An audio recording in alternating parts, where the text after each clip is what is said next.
The Miracle of Lourdes, a journey of faith. In a small town in France, in the year 1858, a young peasant girl named Bernadette Subaru walked through the outskirts of Lourdes, searching for firewood for her family. Life was not easy for Bernadette. Poverty and illness had accompanied her since childhood. However, that day would change her destiny and that of millions of people in the future. As she explored a grotto known as Massabielle, a heavenly light illuminated the cave's interior. Before her stood a beautiful lady dressed in white, holding a rosary in her hands, looking at her tenderly. "I am the Immaculate Conception," she said in a soft but firm voice. From that day on, the Virgin Mary would appear to Bernadette on 18 occasions, delivering a message of faith, conversion, and healing. Soon, news of the apparition spread, and pilgrims from all over the world began arriving in Lourdes, seeking the Virgin's intercession. Over time, the water spring Bernadette discovered in the grotto became known for its miraculous healings.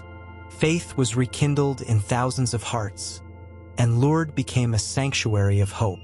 Years later, that same faith would guide a young woman named Elena Martínez on her own path to miracles. The shadow of illness. Elena Martínez stared at the calendar on her bedroom wall. February 11th was circled in red, the day of Our Lady of Lourdes. Her hands trembled as she ran her fingers over the date. A month earlier, the doctors had given her the news no one wants to hear. Her illness had progressed more than expected, and time was not on her side.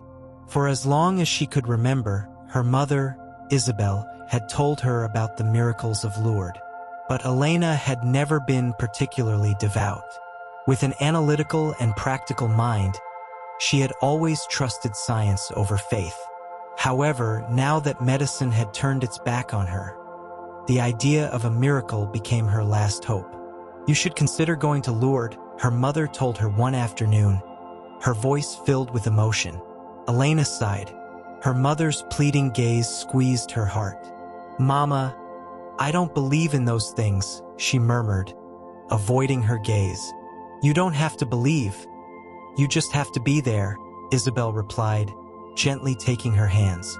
"Sometimes, miracles happen where we least expect them." That night, Elena couldn't sleep. The idea of traveling to Lourdes tormented her. She didn't want to foster false hopes, but she also couldn't ignore her mother's wish. After hours of sleeplessness, she made a decision. She would make the trip, not for herself, but for her mother. What Elena didn't know was that this journey would change her life forever. Encounters on the journey. The train stopped at a small intermediate station. A group of pilgrims boarded, among them a kind-looking priest and a young man in a wheelchair, accompanied by his sister. Elena curiously watched as the priest helped the young man settle in. Noticing her gaze, he smiled and approached her seat. "I'm Father Gabriel. Are you also traveling to Lourdes?" he asked warmly. "Yes," Elena replied, feeling a bit uncomfortable. "The roads to Lourdes always bring surprises," the priest said. "We don't always find what we're looking for, but we always find what we need." Elena frowned, unsure of how to respond. The elderly woman next to her nodded slowly, as if she understood the hidden meaning in those words. Later, as the train resumed its journey, Elena was surprised to find the young man's sister praying silently. Her faith seemed unshakable, and Elena couldn't help but wonder what kept her so strong.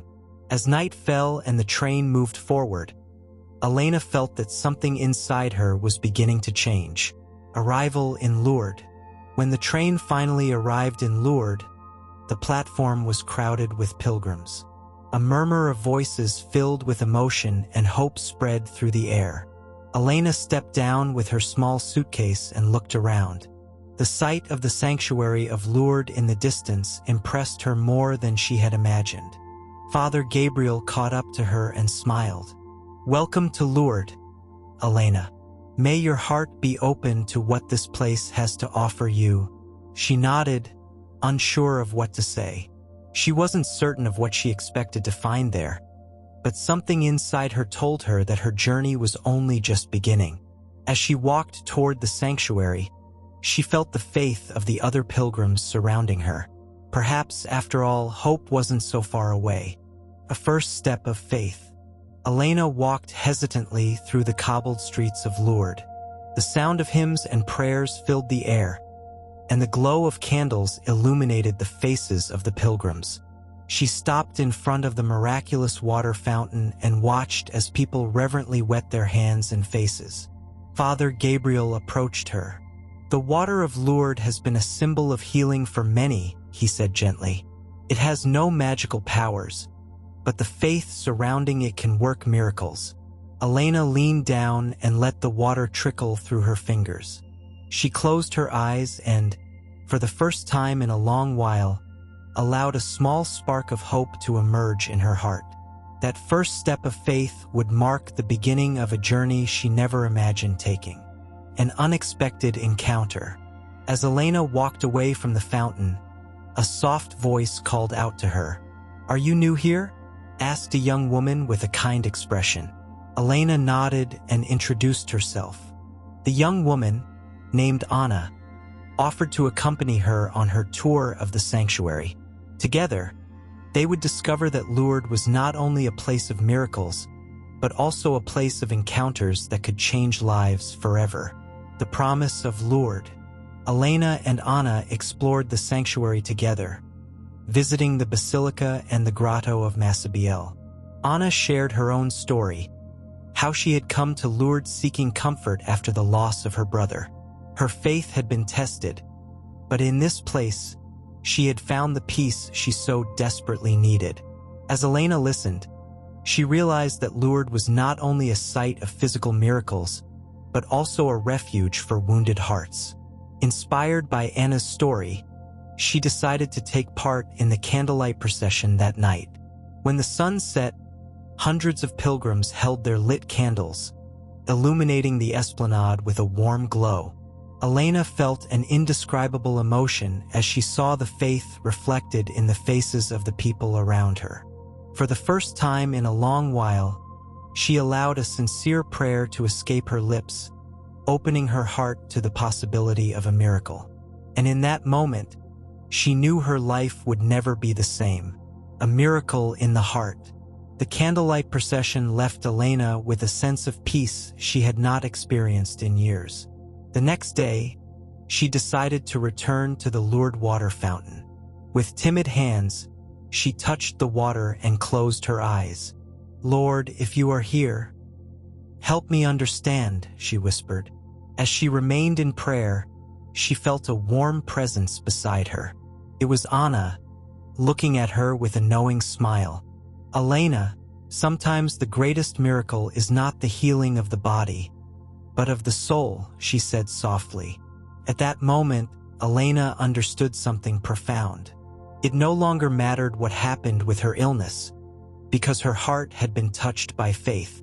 Lourdes had not only healed her physically, it had restored her hope. The Test of Faith. Elena decided to attend Mass at the Basilica of the Rosary. She sat in one of the back pews, watching the pilgrims immersed in prayer. For the first time in a long while, she felt the desire to speak to God, not with the desperation of someone seeking an immediate miracle, but with the serenity of one who accepts his will. Father Gabriel, whom she had met on the train, approached her after the ceremony. "How are you feeling, Elena?" he asked kindly. "Different," she replied after a moment of reflection. "I don't know how to explain it, but something inside me has changed."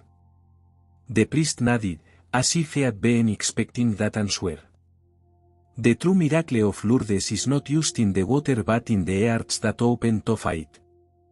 Elena left the church feeling a weight lifted from her soul. However, she was still afraid. What if her illness didn't go away? What if Lourdes was nothing more than temporary comfort? That night, as she slept, she had a dream in which she walked through the grotto of Massabielle. The Virgin's light enveloped her with warmth, and a gentle voice whispered, "Trust." She woke up with tears in her eyes. For the first time, she felt she was not alone in her struggle. The return home. Elena spent her last days in Lourdes helping other pilgrims. She met people who, despite their physical ailments, radiated an indescribable peace. She understood that faith was not about asking endlessly but about learning to accept with love. When she finally set off on her journey home, her mother welcomed her with open arms. "Did you find what you were looking for?" Isabel asked tenderly. Elena smiled and nodded. "I found something better, ma'am. I found peace." From that day on, her life changed completely. Though her illness remained, she no longer saw it as a punishment but as part of her journey. Her heart had been healed in Lourdes, and that was the greatest miracle of all. A new purpose. As the days passed, Elena felt a calling deep within her. She could not forget the serenity and love she had experienced in Lourdes. She decided to dedicate her life to helping others, sharing her testimony of faith and hope. She joined a group of volunteers at a nearby hospital, where she began to accompany patients during difficult moments. Some of them, like her, were searching for a miracle, others simply needed someone to listen and remind them they were not alone. One afternoon, while helping an elderly woman pray the rosary, Elena realized that her mission went beyond her own healing. Her purpose was to be a bridge of hope for those still searching. Elena continued visiting Lourdes every year, strengthening her faith and renewing her commitment to service. Her illness remained, but it no longer defined her. The Virgin had shown her that the greatest miracle was not always the healing of the body but the transformation of the soul. And so, with each passing day, Elena lived with gratitude, carrying the light of Lourdes in her heart. The light that never fades.